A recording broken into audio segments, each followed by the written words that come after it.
Tres historias de niñeras. Una tarde, tres niñeras se juntaron a tomar café en casa de una de ellas.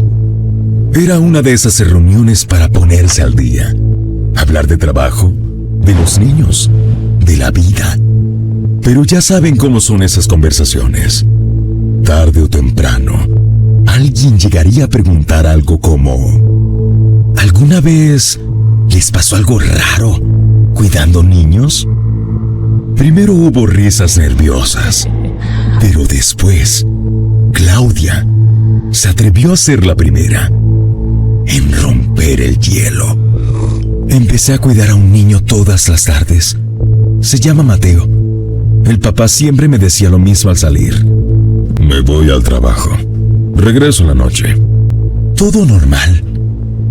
Hasta que un día, Mateo me miró muy serio y con una voz tan susurrante y bajito me dijo: él no se va, se esconde detrás de las paredes para observarte, y tú no eres la primera.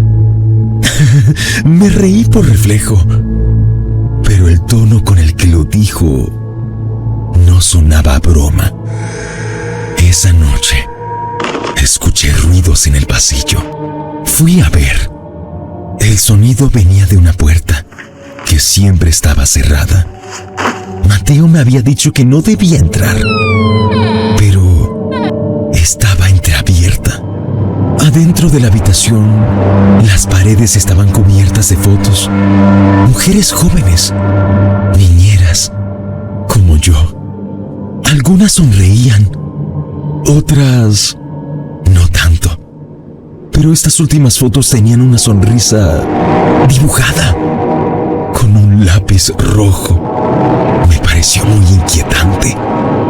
Y ahí vi una foto mía de esa misma tarde, el mismo suéter.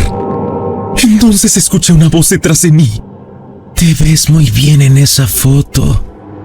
De inmediato me doy la vuelta y era Mateo con una cámara. Me sacó otra foto y dijo: sonríe, a papá le gustan tus dientes. Un silencio invadió por unos momentos la mesa de las niñeras.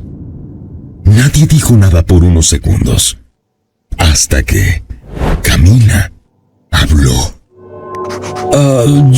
Yo cuidaba a un niño muy callado. Pasaba horas dibujando. Un día me mostró un dibujo con todos en la casa: su papá, su mamá, él y yo. Pero en una esquina había otra figura. Era negra, con ojos rojos.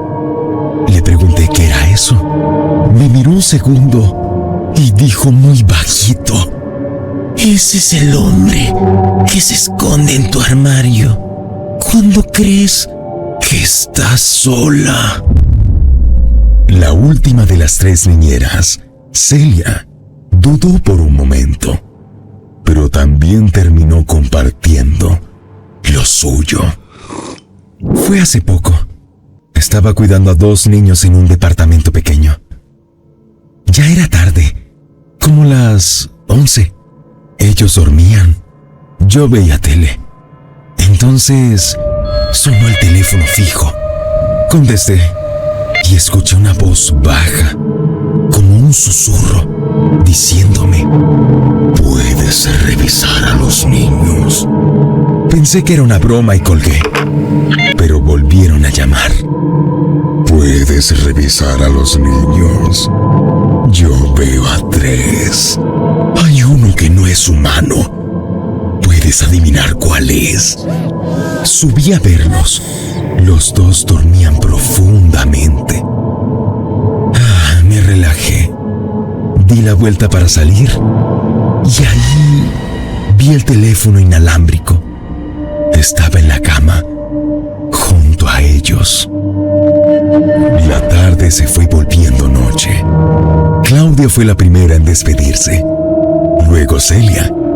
Camila empezó a recoger las tazas de café ordenando en silencio mientras su mente no paraba de pensar en todo lo que habían contado. Fue entonces cuando lo notó. Una servilleta sobre la mesa. Alguien había dibujado algo con un bolígrafo. 3 figuras femeninas y en una esquina una silueta oscura, apenas visible, con ojos rojos. Camila no recordaba haberlo visto antes. Nadie habló de un dibujo. Nadie sacó un bolígrafo. Se quedó inmóvil y al alzar la vista hacia el pasillo, vio la puerta de su armario